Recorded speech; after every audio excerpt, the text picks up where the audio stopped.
অনেকে বলে দাঁড়িয়ে পানি খেলে নাকি শয়তানের প্রসাব খাওয়া হয়, এটা কি হাদিস সম্মত? অনেক সময় রাতে পিরিয়ড বন্ধ হয় কিন্তু সে সময় গোসল করা সম্ভব হয় না, এক্ষেত্রে করণীয় কি? বাবা ও ভাইয়ের সামনে চুল খোলা রাখলে কি গুনাহ হবে? নামাজের নিয়ত কি বাংলায় করা যাবে? আমি এশার নামাজ রাত 11টা বাজে পড়ি, আমার নামাজ কবুল হবে কিনা? আমি শুনেছি গোসল করার পর কলা ফল খাওয়া নিষেধ বলে হাদিসে উল্লেখ আছে, এটা কি সত্য? নামাজে কেরাত পড়ার সময় যদি কোনো জায়গায় টান বা গুন্না দিতে ভুল হয়ে যায় তাহলে কি নামাজ ভঙ্গ হবে? আজান অবস্থায় নামাজ পড়া যাবে কিনা? মেয়েদের জন্য বাবার বাড়িতে যাওয়ার পর কি কসর করতে হবে নাকি পুরো সালাত আদায় করতে হবে? নবজাতকের জন্মের পরে আজান কি ছেলেদের কানেই দেওয়া উচিত নাকি মেয়েদের কানেও দেওয়া উচিত? তাহলে আর বিলম্ব না করে চলুন আপনাদের করা ইতিমধ্যে যে প্রশ্নগুলো আমরা দেখতে পাচ্ছি আমাদের সামনে চলে এসছে সেগুলোর জবাব দিতে শুরু করি। জান্নাত তালুকদার এটি থেকে আপনি লিখেছেন, অনেক সময় রাতে পিরিয়ড বন্ধ হয় কিন্তু সে সময় গোসল করা সম্ভব হয় না, এক্ষেত্রে করণীয় কি?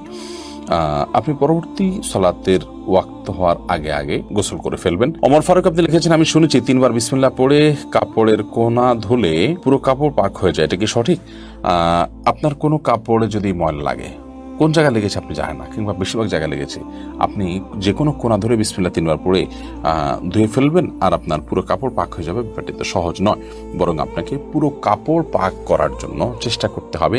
যদি সেটা অস্পষ্ট হয়, কোথায় হারিয়ে গেছে আপনি না জানেন, আর যদি জানেন তাহলে যেই জায়গা না পাক লেগেছে শুধুমাত্র ওই জায়গাটাকে ধুয়ে আপনি পাক করে ফেলবেন, তাতে ইনশাআল্লাহ আপনার কাপড় পবিত্র হয়ে যাবে। সুমনা এর দিকে আপনি লিখেছেন, নামাজের নিয়ত কি বাংলায় করা যাবে?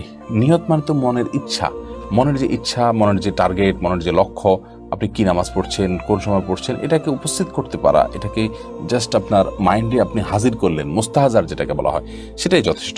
বাংলা আলাদা করে বা আরবিতে কোনো ভাষাতেই নিয়ত মুখে উচ্চারণ করার দরকার নেই। নাজিম আহমেদ শুভ্র এটি থেকে আপনি লিখেছেন, আমার বাবা আমার মায়ের মোহর পরিশোধ না করে মারা গেছেন, এখন কি আমি আমার বাবার পক্ষ হয়ে মোহরের অর্থ আমাকে দিতে পারবো? হ্যাঁ ভাই শুভ্র, অবশ্যই আপনি আপনার বাবার হয়ে আপনার মাকে মোহরের অর্থ দিতে পারবেন। এবং এই মাসআলাটি আমরা অনেকে জানি না যে যদি কোনো মানুষ জীবদ্দশায় তার স্ত্রীকে মোহর না দিয়ে মারা যান, তাহলে তার মৃত্যুর পর তার যে পরিত্যক্ত সম্পদ আছে সেখান থেকে তার যে ঋণগুলো পরিশোধ করা হবে, তন্মধ্যে থেকে তার মায়ের যে মোহর বাবদ প্রাপ্য টাকা সেটাও কিন্তু পরিশোধ করতে হবে, অর্থাৎ সেটাও ঋণের মধ্যে থাকবে। এমনি আব্দুল্লাহ আপনি লিখেছেন, আমি এশার নামাজ রাত 11টা বাজে পড়ি, আমার নামাজ কবুল হবে কিনা? এশার নামাজ রাত 11টা পড়লে সেটা হয়ে যাবে। বিশেষ করে রাতের 1/3 পর এশার সালাত আদায় করা উত্তম। মধ্যরাতের আগ পর্যন্ত এশার নামাজ পড়া জায়েজ।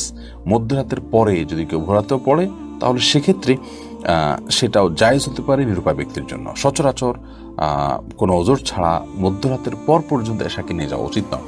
এখন এই মধ্যরাতটা কয়টা বাজে হবে এটা আপেক্ষিক বিষয়, কোনো মৌসুমে কোনো দেশে এক সময় হতে পারে, অন্য দেশে আরেক সময় হতে পারে।